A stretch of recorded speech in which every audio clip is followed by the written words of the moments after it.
सभी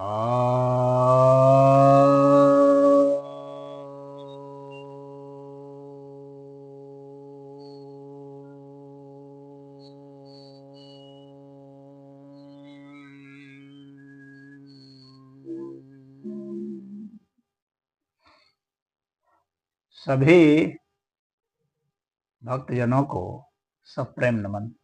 तो आज आपके समक्ष आपकी जिज्ञासा का समाधान लेकर आया हूँ। एक जिज्ञासा ही है, क्या धार्मिक रहते हुए मांस खाया जा सकता है? क्या वैज्ञानिक दृष्टिकोण से मांस खाया जा सकता है?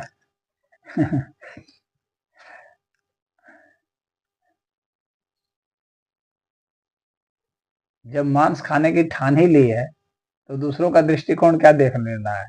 दूसरों के दृष्टिकोण को जस्टिफाई अपने जो है गतिविधि को जस्टिफाई करने के लिए, अपने खाने की वृत्ति को जस्टिफाई करने के लिए आप धर्म की आड़ खोज रहे हैं, विज्ञान की आड़ खोज रहे हैं। या तो एक वृत्ति है मांस खाने की।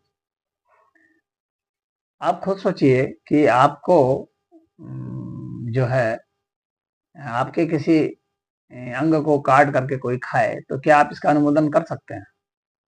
अपने दिल से पूछिए, दूसरे से क्या पूछना है? आपका दिल स्वयं उत्तर देगा। इसका उसका क्या उत्तर लेना है? अपने दिल से पूछें कि क्या आपको आप अपने को अलाउ करेंगे कि किसी के लिए जो है आपको भून करके खा ले कोई? तो आप पाएंगे कि उत्तर नहीं में आएगा। क्योंकि दुख है, दर्द है, हर प्राणी जीना चाहता है।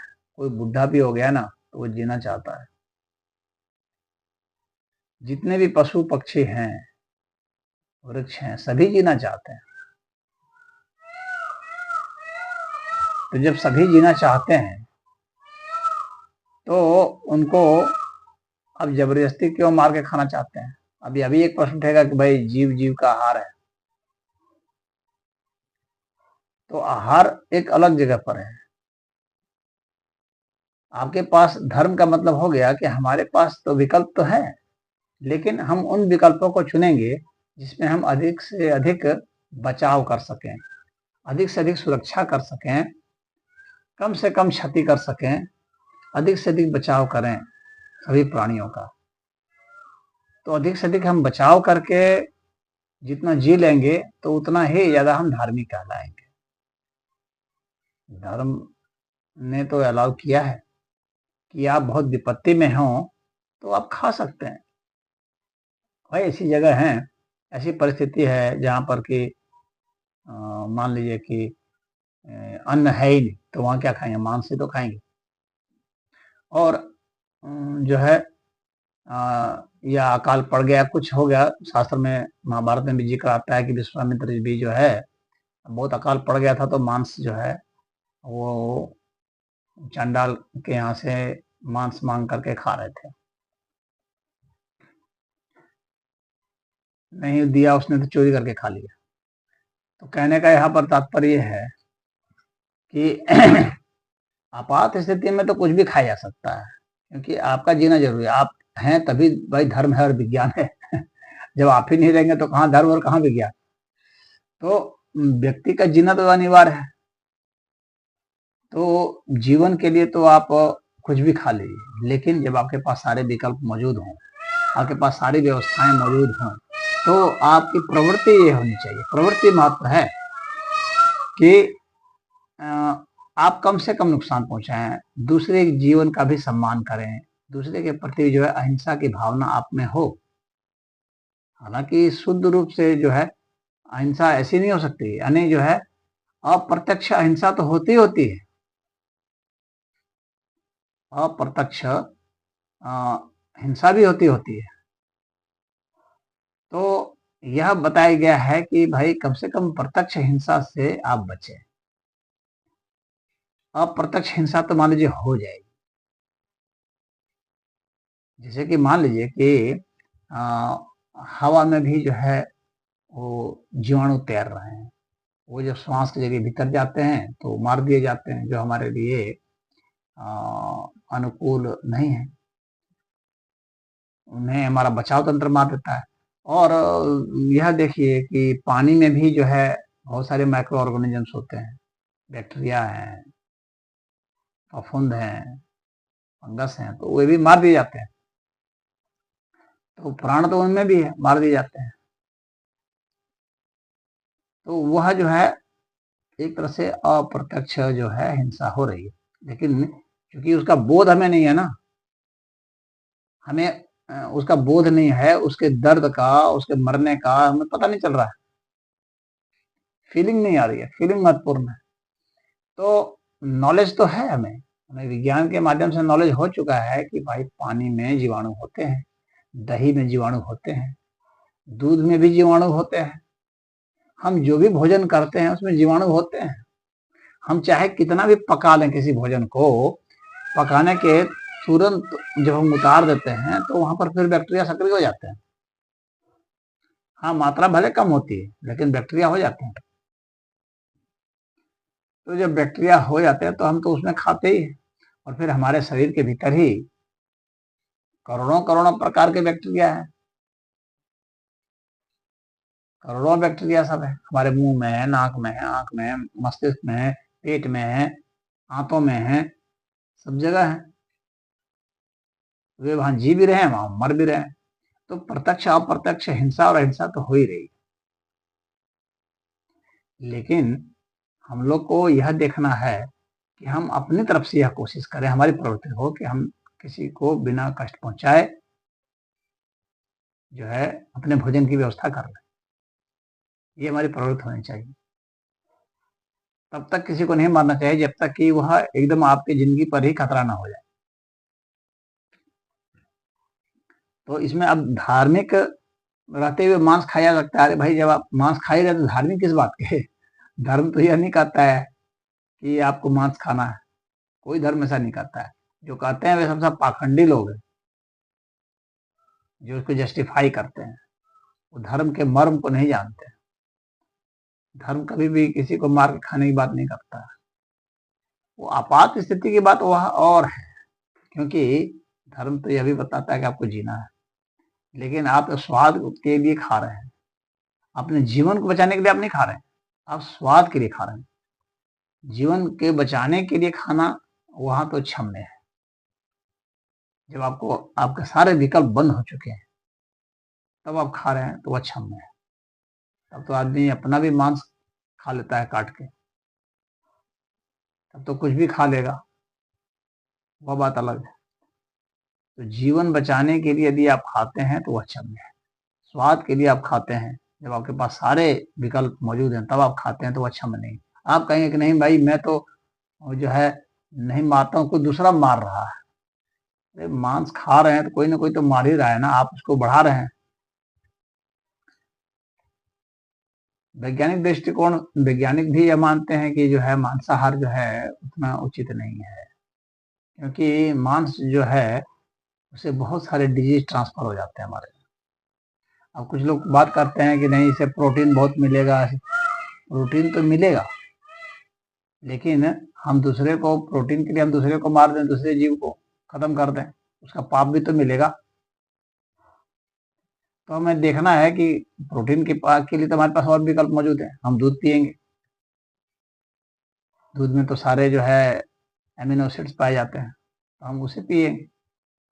दालें खाएंगे, दही खाएंगे,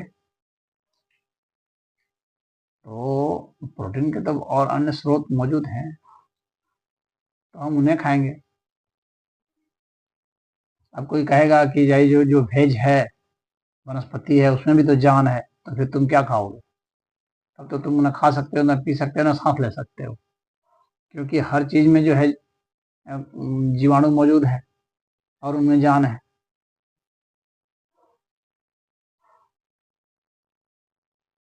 तो धर्म जो है वह जीने की ही तो एक कला है, ऐसे जीवन की कला जिसमें कि आप इस प्रकृति का जो है दोहन शोषण कम से कम करें, और सबका सम्मान करें, सबके जीवन का सम्मान करें, और अपना भी जीवन अच्छे से अच्छे, ऊंचे से ऊंचे स्तर तक ले जाते रहे। आप कोई जानवर तो है नहीं और जानवर भी अनावश्यक नहीं किसी को मारता है, वो अपने आहार के लिए ही मारता है और उतना ही मारता है जितनी उसको जरूरत होती है। और मार मार करके वो लाद लाद कर रखता नहीं है, ये नहीं कि उसने गुफा भर दिया मांस से।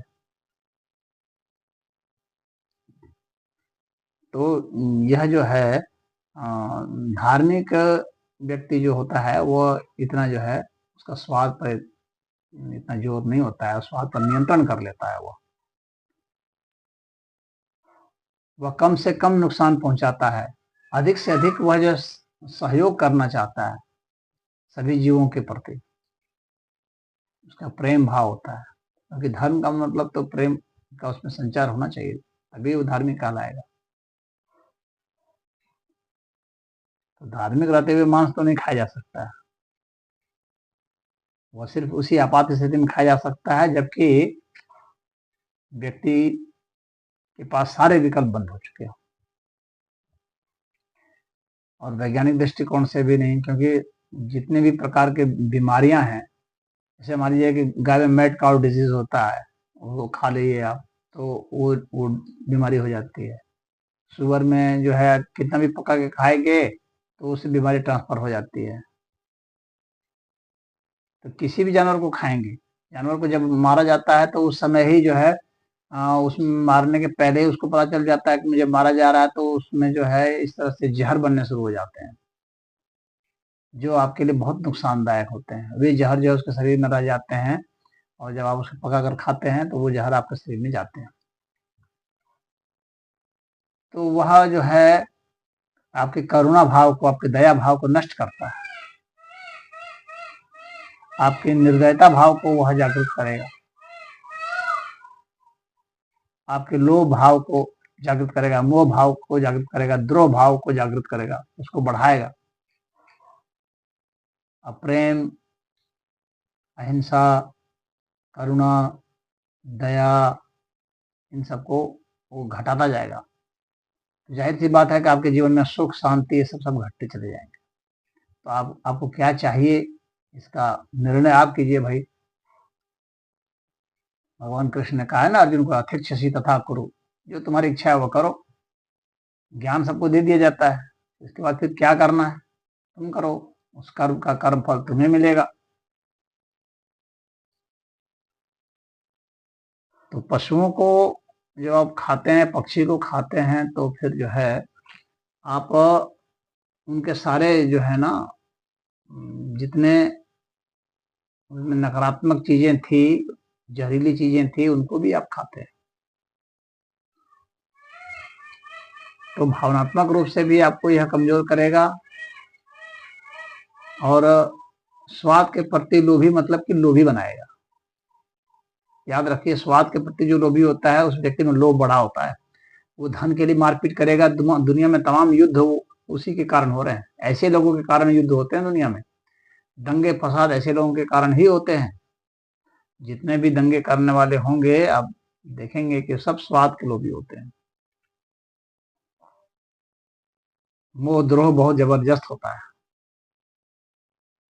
तो समाज में सुख शांति अगर लानी है तो वैज्ञानिक दृष्टिकोण, धार्मिक दृष्टिकोण दोनों अपनाएंगे आप, तो फिर आप पाएंगे कि हमें दूसरों को जीने देना है, मांस खाने से बचना है, शाकाहारी बनिए और स्वयं भी जिए और दूसरों को भी जीने दें। तो यही संदेश है। उम्मीद है कि आप समझ गए होंगे। हरि ओम।